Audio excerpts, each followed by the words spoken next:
O que nos difere dos animais e nos permite buscar a verdade sobre nós mesmos, sobre o mundo e sobre Deus? De onde vem a nossa capacidade de raciocinar?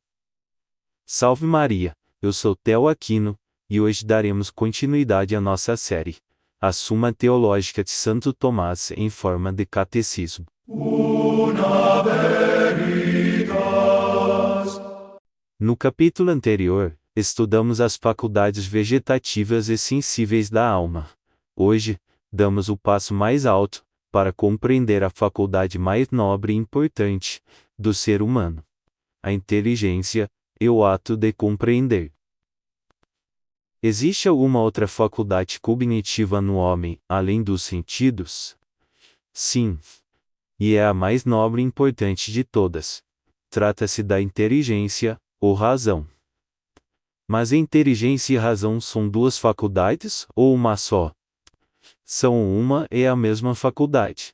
Ela recebe dois nomes porque há verdades, que o entendimento aprende intuitivamente, num único olhar, e outras que ele precisa adquirir, por meio do raciocínio. Consequentemente, o raciocínio é o ato característico do homem? Sim, porque nenhum outro ser na criação precisa ou pode raciocinar. E o raciocínio é uma perfeição porque, por meio dele, o homem pode conhecer a verdade, que é inacessível aos animais irracionais. Porém, a necessidade de raciocinar revela uma imperfeição. Enquanto seres superiores como os anjos aprendem a verdade num único olhar, e estão isentos do erro, o homem só alcança a verdade com o tempo, e correndo o risco de ser enganado. E o que significa conhecer a verdade? Conhecer a verdade é ter o conhecimento do que existe. Oposto a isso, está o que contraria a verdade. E existem dois tipos de opostos: a ignorância, que é a simples falta de conhecimento de algo, e o erro, que é atribuir existência àquilo que não teve, nem a tem. Viver no erro é mal, porque o bem próprio do homem consiste na verdade, que é o bem da sua inteligência.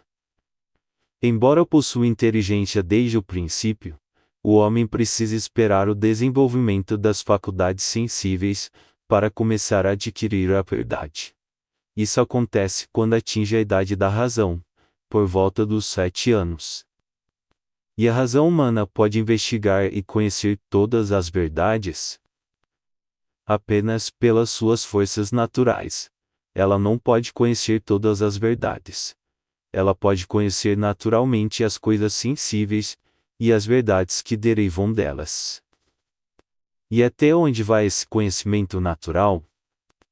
O homem pode conhecer a si mesmo, partindo dos dados sensíveis, e raciocinando sobre o que observa em si mesmo. Pode conhecer os espíritos puros, apenas imperfeitamente, pois eles não pertencem ao mundo sensível. E pode conhecer a Deus em si mesmo? Não naturalmente, pois a natureza soberana de Deus está infinitamente distante do mundo sensível. Deixada à sua própria sorte, a razão só conhece a Deus de forma muito imperfeita. Apesar dessa limitação, o conhecimento natural de Deus enobrece o homem, porque o eleva acima dos animais, e o capacita a ser elevado pela graça, à dignidade de filho de Deus.